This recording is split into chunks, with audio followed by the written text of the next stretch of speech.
अगर आप भी सरकारी नौकरी की तैयारी करने वाले उम्मीदवार हैं तो आपके लिए एक बड़ी और एक राहत भरी खबर आ गई है।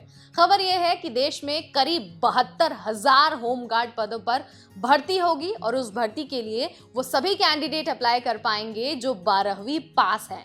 लेकिन इस बार ये जो भर्ती है होमगार्ड की, उसके नियमों में कई सारे बदलाव किए गए हैं जिसके बारे में जानकारी होना उम्मीदवार के लिए बहुत जरूरी है। तो फिर देर किस बात की, चलिए आपको 72,000 पदों पर भर्ती की हर छोटी बड़ी डिटेल दे देते हैं, ताकि अगर आप भी सोच रहे हैं कि भाई मुझे भी होमगार्ड भर्ती का हिस्सा बनना है तो आप नए बदलावों के तहत ही अपनी तैयारी को शुरू करें। नमस्कार, मैं हूं नेहा आपके साथ और आप देख रहे हैं नौकरी वाला सेगमेंट सिर्फ और सिर्फ एनबीटी टेक एड पर।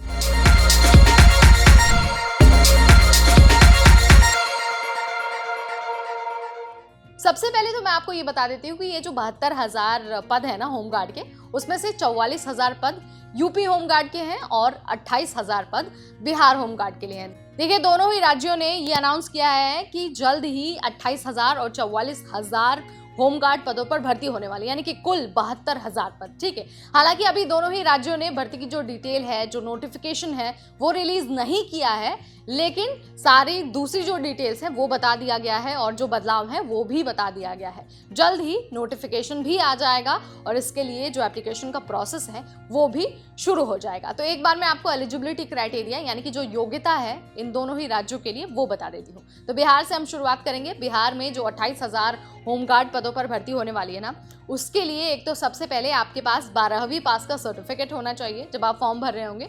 इसके अलावा आपकी मिनिमम एज 18 साल और मैक्सिमम एज 25 साल भी होनी चाहिए।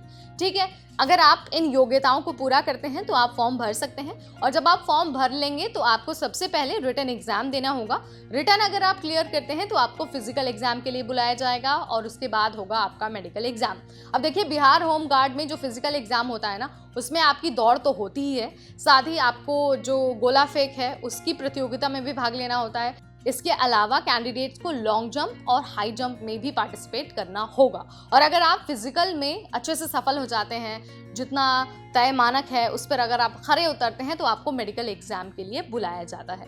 उसके बाद अगर आप मेडिकली फिट होते हैं और आपके सारे डॉक्यूमेंट ठीक होते हैं तो आपको फाइनली बिहार होमगार्ड में भर्ती दे दी जाएगी। और जब आपका सिलेक्शन होगा तो आपको सैलरी 20,000 से करीब 60,000 रुपए तक की मिल सकती है। तो ये हमने बिहार होमगार्ड के बारे में बता दिया है। अब चलते हैं यूपी होमगार्ड की तरफ। अब देखिए, यूपी होमगार्ड की भर्ती प्रक्रिया में इस बार मेजर चेंजेस हुए हैं। तो चेंजेस ये है कि ये जो यूपी होमगार्ड की भर्ती होने वाली है ना, वो इस बार सिपाही के तर्ज पर होगी, यानी कि जिस तरह का कांस्टेबल का रिक्रूटमेंट होता है उसी तरह का होमगार्ड का भी होगा। ठीक है, अब क्या होगा कि आपको रिटन एग्जाम भी देना होगा। एलिजिबिलिटी सेम रहेगी, 12th पास और 18 साल से 25 साल, लेकिन इस बार रिटन एग्जाम भी आपको देना होगा। रिटन जब आप क्लियर करेंगे तो आपकी बनाई जाएगी मेरिट लिस्ट और उसके बाद आपको बुलाया जाएगा फिजिकल एग्जाम के लिए और मेडिकल एग्जाम के लिए। अब देखिए, यहाँ पर ना ध्यान देने वाली बात यह है कि इस बार यूपी ने होमगार्ड भर्ती में जो फिजिकल होता है ना, उसमें भी बहुत बड़ा चेंज किया है। चेंज ये है कि पहले क्या होता था कि जो दौड़ होती थी वो 2 किलोमीटर होती थी,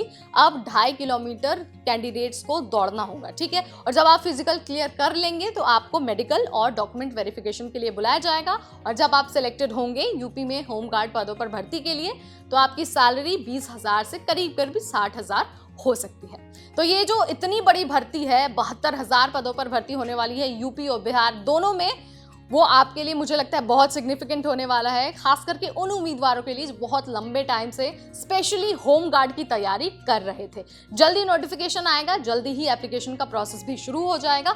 हम आपको अपने चैनल के जरिए सारा अपडेट देते रहेंगे, तो बने रहिए हमारे चैनल पर। और वीडियो अगर पसंद आए तो उसे लाइक और शेयर करना बिल्कुल न भूलें। साथ ही ऐसे और नौकरी के अपडेट्स के लिए stay tuned to NBT tech add.